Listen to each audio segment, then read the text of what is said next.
kuat mempengaruhi orang Islam. Dalam salah satu di Brickfield, satu gereja yang mengadakan makan tengah hari percuma pada tiap-tiap hari Jumaat pukul 1 untuk pemuda-pemuda Melayu yang lepak. Ratusan pemuda Melayu ini datang ke gereja itu makan pada tiap-tiap tengah hari Jumaat supaya mereka leka daripada pergi ke masjid atau menunaikan fardu Jumaat.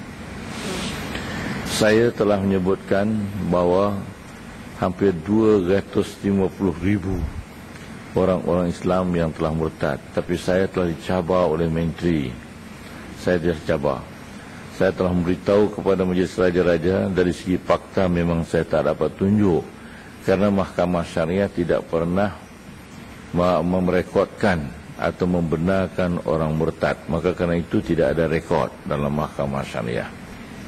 Tapi apa yang sebenarnya berlaku, iaitu yang telah memeluk agama Hindu saja, mengikut perjangkaan India Muslim sendiri, hampir 100,000.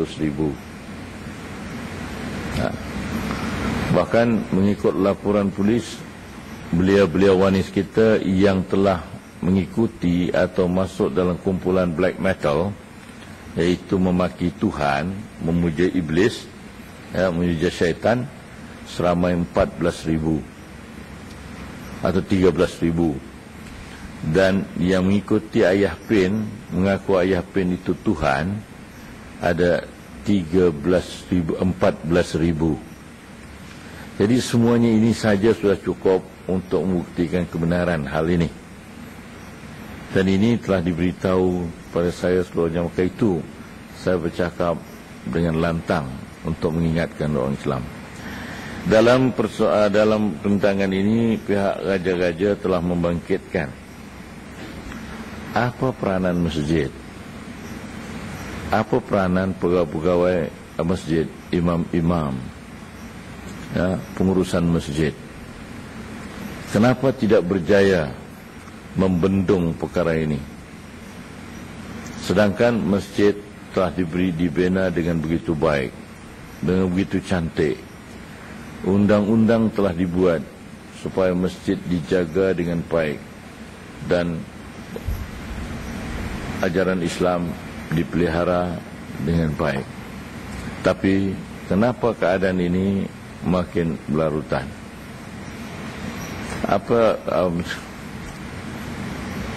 Peguam negara telah menyatakan berbedanya di antara orang Islam dengan orang-orang Kristian ialah bahawa padri-padri itu menunggu kedatangan orang-orang jamaah mereka ke gereja pada tiap minggu di pintu masjid, menyambut kedatangan mereka dan mempersilakan mereka masuk ke gereja dengan manis muka. Kemudian mereka membuat khutbah, memberi nasihat yang cukup baik, dengan begitu sekali, dengan begitu terancang, dengan begitu profesional, sehingga orang yakin dengan apa yang telah disampaikan oleh mereka. Setelah habis juga, padri-padri ini akan duduk balik di pintu gereja yang mengucapkan selamat jalan kepada yang datang. Kemudian mereka mengambil tahu akan orang-orang Kristian itu, kiranya ada bermasalah dan sebagainya, mereka akan datang menasihati mereka dan menolong mereka dalam apa bentuk yang boleh ditolong. Inilah yang menarik bagi orang-orang Kristian sehingga mereka terikat dengan keadaan itu. Berbeda dengan kita di masjid. Masjid kita hari Jumaat datang pun katanya tak kelihatan pegawai agama.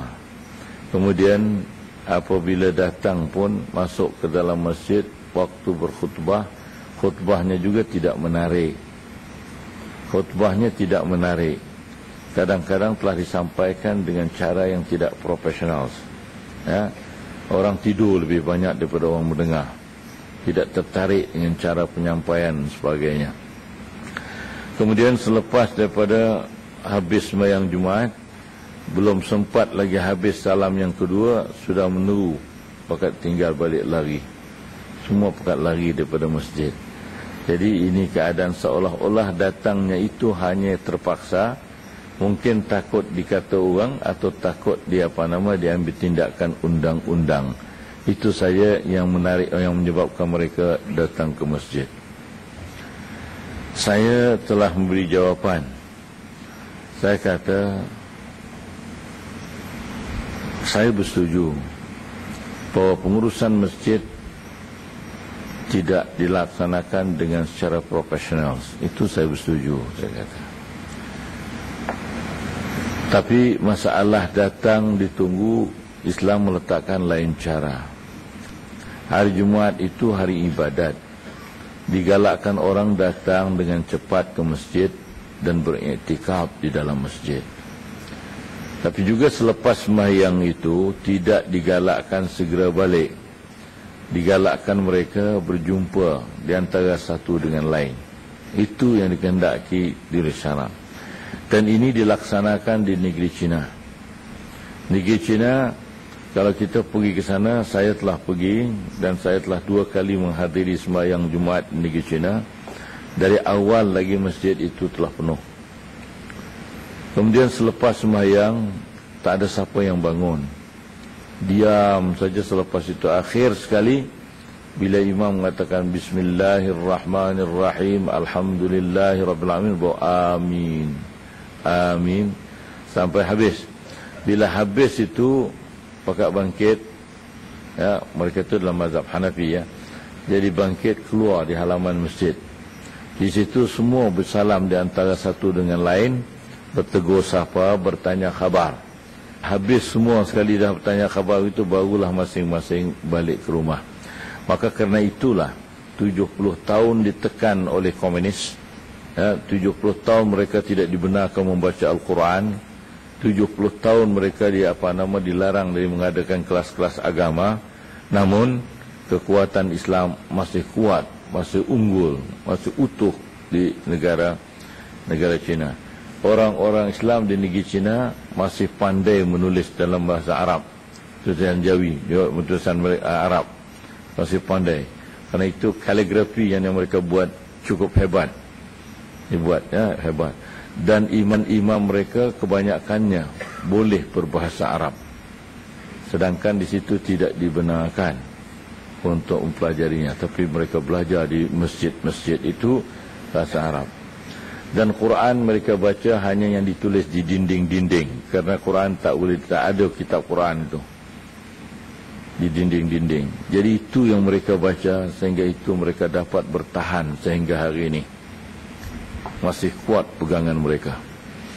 Begitu bila saya melawat ke Uzbekistan.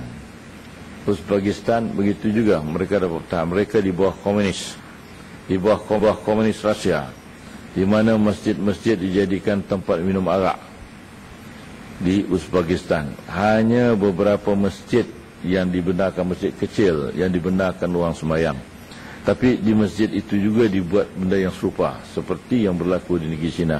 Kerana itu masih kuat, masih utuh. Masjidnya hari Jumaat tak muat sampai ke padang ruang sembahyang. Padahal mereka kebanyakannya sudah tak tahu apa pun. Cuma mengaku Musliman, Assalamualaikum, Assalamualaikum, itu saja.